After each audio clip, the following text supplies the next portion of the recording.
hanti dhowraha guud ee qaranka Soomaaliland mudane Axmed Yuusuf Dirir oo maanta xafiiskiisa kula hadlay qaar ka mid ah warbaahinta ayaa waxa uu ka warramay isla markaana uu soo bandhigay baaritaanadii kala duwanaa ay sameeyeen sanadkii dhamaaday ee 2018 baaritaanada ay waqti xaadirkan ka wadaan qaar ka mid ah hay'adaha dawladda iyo natiijada ay ka soo baxday baaritaanadaasi ay hore u soo sameeyeen dhowraha guud waxa uu soo bandhigay tirada dadka loo xidhay kiisaskii dhacay sanadkii dhamaaday ee 2018 in ka badan 2360 liisamada wadista gaadiidka oo Volgeria oo ay ku qabteen shirkadii loo xil saaray samaynta iyo soo saarista liisamada gaadiidka oo sifo ka baxsan shuruucdii loo dejiyay uga ganacsanayay dowladaha guud ee qaranka oo amurahaasi faahfaahinaya ayaa yidhi sidan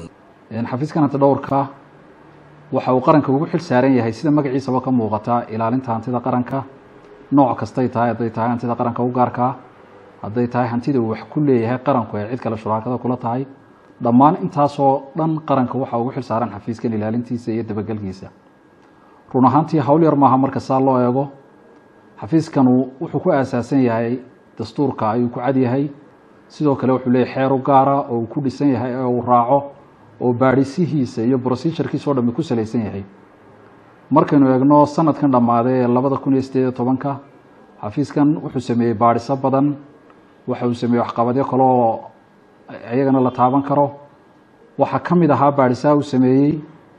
institutionada dawladda oo tiro badan inuu shaqo badan ka qabtay baadhisaha wixii ka soo baxay oo ay u badnaayeen in dad kamid ah dadkii baadhista lagu hayay dembi lagu helay qaar u baahday maamul toosin markaad eegto iminka gobolladoo kale gobolka Boorame ilaa 3 qof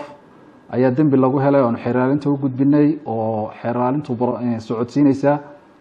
marka la eego gobolkan Maroodi Jeex oo kale shirkadii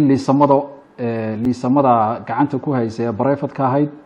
shirkada iyadana dembi baa lagu helay ilaa 2360 liisan baanu gacanta ku soo dhignay ilaa 2 eedaysanana gacanta waa lagu hayaa imika waxay garsoorka hor yaalin xafiiska hantida dhowrkuna inta badan marka uu dembi helo si qofka laftiisa la eedaynaya oo cadaalad u helo waa in la gaarsiyo xeer ilaalinta qofkuna istifaaciisa marka bilowdo oo garsoorka la wada hortago xafiiska hantida dhowrkana marka halka la gaaro waxa uu ka yahay markhaatiun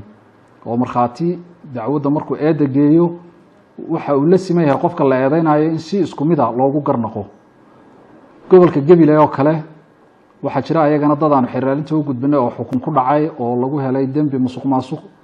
waxa jira dad lacag yar ku maqnaayeen oo shaqaalaha dawladda ah oo dub looga soo xareeyay oo amarka bixinay dhacdayna in dub looga soo xareeyay guud ahaan marka baadhisanta dhowrku sameeynayo maaha wax inta subaxii la bilaabay habeenkii dhamaanaya waayo xafiiskan waxa laga yaabaa inuu wuxuu eegayaa ilaa 10,000 oo transaction oo dhacdo xisaabeed ay tahay maalintii haddii la qabto 50 transaction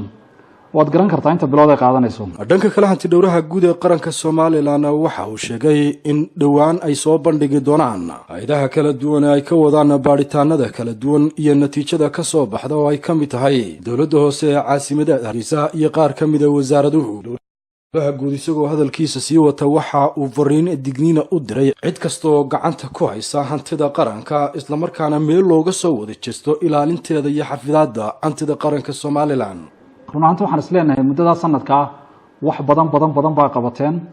waxaanu qabanno iyadana kamid ah inaan maamul toosin sameeyno qofka lagu xisaabtamo way qofka aan marnaba weligii maamul toosin la siin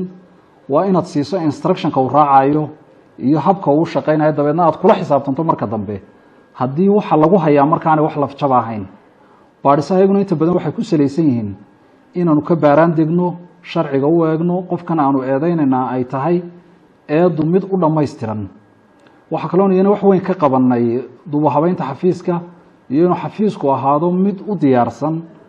shaqadan loo igmaday ee baaxadaas leh insha Allah taala saasana u sii soconaysa waxaanaanu uga digaynaa cid kasta oo hanti qaran gacanta ku haysa in mar kasta lagula xisaabtami doono hantida qaranka ay gacanta ku hayaan